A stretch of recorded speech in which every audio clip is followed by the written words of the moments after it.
Thank you very much, Adam. It's great to be here at GovHack. Julian Simmons, that was a very inspiring address. You can see that the digital future of the City of Brisbane is in very good hands. And Ray, thank you very much for your address too. You've demonstrated the very deep commitment that the Queensland Government has to open government and to e-government and moving government into the digital domain. And that is certainly a very key priority that we have in Canberra. We obviously haven't been in government as long as you, but we are being inspired by your example, and we have in fact poached one or two talented people with experience of your work. I hope you take that as a compliment. When Adam was saying that your business card was very long, I wondered whether it was as long as an IP version 6 address, but hopefully not quite that long. And I know I just thought I might make, just to repeat something I said on Friday about this so-called metadata debate. I think it might be, because a number of people have asked me about it tonight, so rather than telling you all, saying the same thing later, the simple, the point is this, that the government is, the federal government is examining mandatory data retention policy, which looks to require telcos to retain data that they currently do retain for differing periods, for a period of 2 years. In terms of the IP world, as opposed to the world of telephony, both fixed and mobile, the only thing that the security services have asked us to require the telcos to retain, this is their ask, this is not the government's policy, but this is their ask, is the customer IP addresses and their resolution to particular accounts. So I know there's been a lot of speculation about web surfing records and web history records and destination IP addresses. That is not part of the ask. At the moment, as you know, you are allocated, when you use the internet, you are generally allocated dynamically an IP address, unless you have a static IP address, but obviously the vast majority of people don't. And the ISP keeps a record of that connection of that dynamically allocated IP address to you, but they don't necessarily keep it for very long. And so what the security services are asking is that record be kept for 2 years. And now there are costs and practicalities, and there are issues with CNAP, the carrier grade automatic translation, which, as some of you would know, means the IP address, the dynamic allocation of the IP address is very rapid. So there are a number of practical issues associated with that, but it is not a question of requiring the ISPs to record a type of data that they are not currently recording. It's basically simply they're seeking for it to be recorded for somewhat longer. So I thought that's now no one needs to ask me about that again tonight. Your web surfing history is a matter for you. You know, you've all got VPNs anyway, so all of you appear to be somewhere in Iowa when you go online. I know that. So the utility. Anyway, I won't go on. Let me just say it is wonderful to see so much the combination of two inspiring things. So the most inspiring thing tonight is creativity, innovation, and coupled with a sense of public service, and that's what you're all about. The other inspiring thing is governments opening their doors and making the data they have open, publicly available, and above all in machine-readable form so that you can actually use it. And you can build applications that access it and make it useful.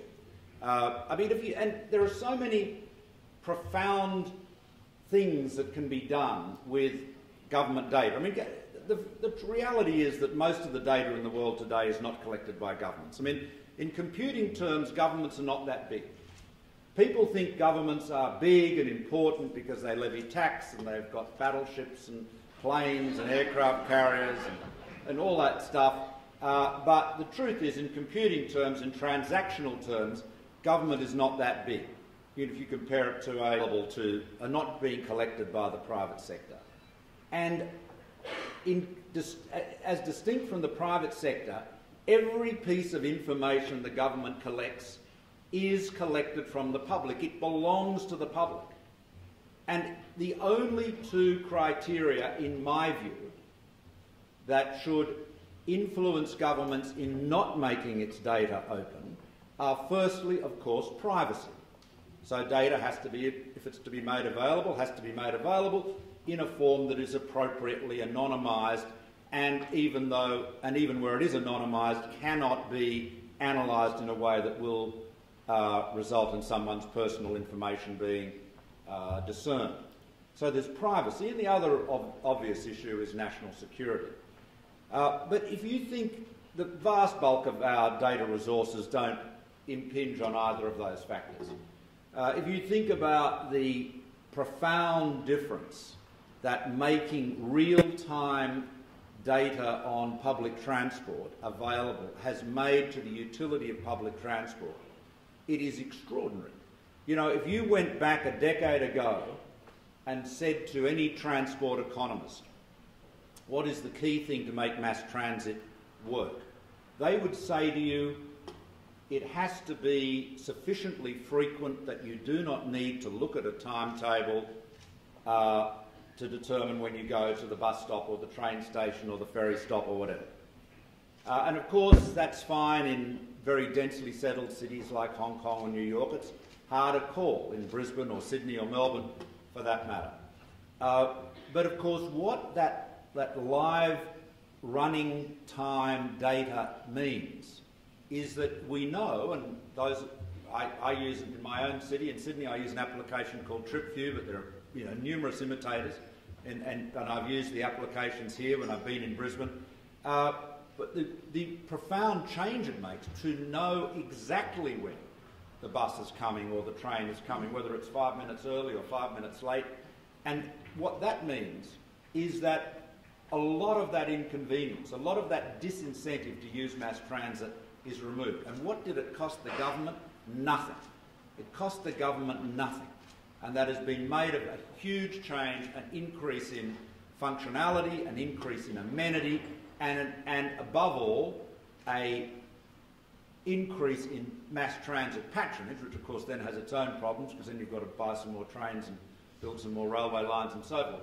But it's been done purely through the combination of open data, government making open data that belongs to the public, that it had hitherto not revealed, and of course the ingenuity and creativity of people like yourselves. Now, let me say that GovHack is, and which my department, the Department of Communications, is the lead government sponsor of GovHack 2014. And we're very proud to do that. The GovHack is a phenomenal collaboration between government, between individuals, the private sector, and, you know, at the moment we have, in collaboration with private and public partners, we being the federal government, we have released a number of high-value data sets. 85% of the federal government's open data became open since the last election, to give you an idea of how strong our political commitment to it is. Now, we expect that over the next month, 6,000 new data sets will be added to the 3,700 Commonwealth data sets already available. And these machine-networked initiatives will not only provide more data, they'll also provide more targeted, high-value data sets, especially in the areas of environmental, health, statistical and geospatial data. And I know a lot of you, looking at Igor there in the front row, a lot of you look magnificent in your bow tie, Igor. There's a certain style there that's lacking to the rest of us, but anyway. The importance of that is extraordinary. The ability to relate every aspect of our lives, every aspect of the social, economic, political information that we have to a particular location suddenly makes it relevant and makes it usable and valuable. Now, I've recently announced the release of the National Map Open Data Initiative. That's an initiative that gives users access to a single platform for government geospatial data sets, including those from the Bureau of Meteorology, the ABS and data.gov.au. Now, I'm sure that many of you have already accessed the data sets and services through the National Map. Some of you, a number of you, we were talking earlier, have actually helped build it. And that's what it's all about, enabling business and the public to innovate to strengthen the economy.